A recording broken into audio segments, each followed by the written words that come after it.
వందలాది విద్యా సంస్థలు లక్షలాది విద్యార్థులు పోటీపడిన ఇంటర్మీడియట్ పబ్లిక్ ఎగ్జామినేషన్స్ నందు స్టేట్ టాప్ 5 ర్యాంకులలో 4 విద్యార్థులు టౌన్ ఫస్ట్ సాధించిన విద్యా సంస్థ Deepthi junior college. 2026 senior inter MPC ఫలితాల్లో 991 మార్కులతో ఇద్దరు, 990 మార్కులతో ఇద్దరు, 980 మార్కులకు పైగా సాధించిన మా విద్యార్థులు 10 మంది మరియు ప్రతి ముగ్గురులో ఒకరు 900 మార్కులకు పైగా సాధించారు. 2026 జూనియర్ ఇంటర్ ఎంపీసీ ఫలితాలలో స్టేట్ టాప్ 10 ర్యాంకులలో 5 మంది విద్యార్థులు, 464 మార్కులతో 5 మంది, 463 మార్కులతో 4 విద్యార్థులు, 450 మార్కులకు పైగా సాధించిన మా విద్యార్థులు 46 మంది. 2026 జూనియర్ ఇంటర్ బైపీసీ ఫలితాలలో స్టేట్ టాప్ 10 ర్యాంకులలో 5 మంది విద్యార్థులు, 2026 జేఈఈ మెయిన్స్ ఫలితాలలో 90.48% టౌన్ బెస్ట్ గా నిలిచిన దీప్తి జూనియర్ కాలేజ్. అడ్మిషన్లు జరుగుతున్నాయి. సరైన కాలేజీని ఎన్నుకోండి. మీ పిల్లల భవిష్యత్తుకు బంగారు బాట వేయండి. Deepthi junior college courses MPC, BiPC, CEC, IIT, JEE, NEET coaching Aakash institute తో టైఅప్. జాతీయ స్థాయి కోచింగ్, టాప్ ర్యాంకుల కోసం ప్రత్యేక ట్రైనింగ్. ప్రతి సంవత్సరం అద్భుతమైన ఫలితాలు, టాప్ మార్కులు, టాప్ ర్యాంకులు.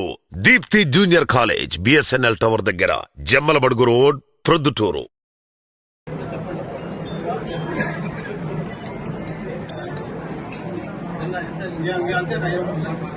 ముఖ్యంగా ఈరోజు సమావేశం 2 రోజుల కిందట ఈ కూటమి ప్రభుత్వాన్ని కేవలం విమర్శించడానికి కోసం కొంతమంది, నేను అందరినీ ప్రత్యేకంగా మాట్లాడలేదు, కొంతమంది విమర్శించేందుకు ఒక సమావేశం పెట్టుకొని ఏదైతే మన కోరికలు, మన వర్కర్స్ కావచ్చు, ఏపీఎస్ ఎంప్లాయీస్ కావచ్చు, మిల్లర్స్ కావచ్చు, అన్యాయం జరుగుతుందని పెట్టారు. అది రిప్రజెంటేషన్ సిపిఓ గారికి ఇవ్వచ్చు. అలా ఇవ్వకుండా ఒక సమావేశం అని పెట్టి ప్రత్యేకంగా విమర్శించారు.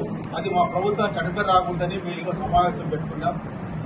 గత ప్రభుత్వంలో చేసిన దాన్ని విజిలెన్స్ పెట్టి విజిలెన్స్ ఎంక్వైరీలో తప్పు చేసిన వాళ్ళు శిక్షించారు. ఆల్రెడీ మీకు తెలుసు, ఆ శిక్షించినారు. వాళ్ళ పేరు కూడా మీకు తెలుసు. వాళ్ళు ఇంతవరకు దాంట్లోనే ఉన్నారు. ఆ తప్పు చేసిన వాళ్ళు మరలా ఈరోజు మళ్ళా ఒక కంపెనీ పేరు పెట్టి, మేము డైరెక్ట్ మాట్లాడుతున్నాను, ఎంప్రదా అనే కంపెనీ పేరు పెట్టి ఇక్కడ లోకల్ గా మాకు పని కల్పించారు. డిక్షనరీకు, టిప్పర్లకు కొంత ఎంప్లాయ్మెంట్ ఇచ్చారు. వాళ్ళని ప్రత్యేకంగా విమర్శించి మాకు ఇక్కడ గ్రామంలో కక్షలు పెంచేదాని కోసం, వర్గాలు చేసేదాని కోసం కొంతమంది ప్రత్యేకంగా మాట్లాడారు. నేను ఎవరి పేరు విమర్శించలేదు, మీకు తెలుసుంటారు, మీరే ఉన్నారు కాబట్టి. వాళ్లే వచ్చి ఇక్కడ మొత్తం అక్కడ టంపులో చేసే లోడింగ్ కావచ్చు, ట్రిప్పర్లు లోడ్ చేసే పాయింట్ కావచ్చు, బయట రాయత్ ట్రిప్పర్లు లాంగ్ బోన్లు ఓనర్ కావచ్చు, అంతా స్థానికులు చుట్టుపక్కల వాళ్ళే. వాళ్ళు ప్రతినిధుల కోసం మాట్లాడాలి కానీ సిఎండి కడతారు, ఏ గ్రేడు, బి గ్రేడ్ తీసుకుపోతున్నారు అనేటువంటి తప్పు పదాలు అవి మాకు మేము కల్పించి ఎంప్రదా ఓనర్ని అడిగి పదే తిరిగి ఆ పని మాకేముందని చెప్పి స్థానికులకు డిజిటల్ లోడింగ్ తీసుకున్నాం. ఈరోజు వాళ్ళందరినీ మాకొద్దు, మీరు తప్పు చేస్తే మాకు వస్తారన్నారు. అక్కడ కంప్లీట్ గా ఏపీఎంసీ సిపిఓ ఆధ్వర్యంలో వాళ్ళకున్న స్టాఫ్ ద్వారానే అక్కడ పనులు జరుగుతాయి. ఏ ఒక్కరు స్థానికులు పై కూడా పోయేది లేదు. కేవలం లారీ డ్రైవర్ పైకి పోతాడు, లారీకి పోతాడు, మెసేజ్ ఆపరేటర్ పై లోడ్ చేస్తాడు. ఏపీఎంసీ ఎంప్లాయీస్ ఉండి ఆయన ఆ పనులన్నీ చేపిస్తారు. వాళ్ళు అలా చెప్పకుండా రాయి మేము సీఎండీ కడితే 2,000 రూపాయలు రాయి కడితే 8,000 రాయి మొత్తం తప్పుగా మాట్లాడుతున్నారు. కొంతమంది మాట్లాడారు, అది తప్పు. అది మా ప్రభుత్వాన్ని కూడా చెడపేరుస్తుంది, స్థానికులు చెడపేరుస్తుంది, కార్పొరేషన్ చెడపేరుస్తుంది.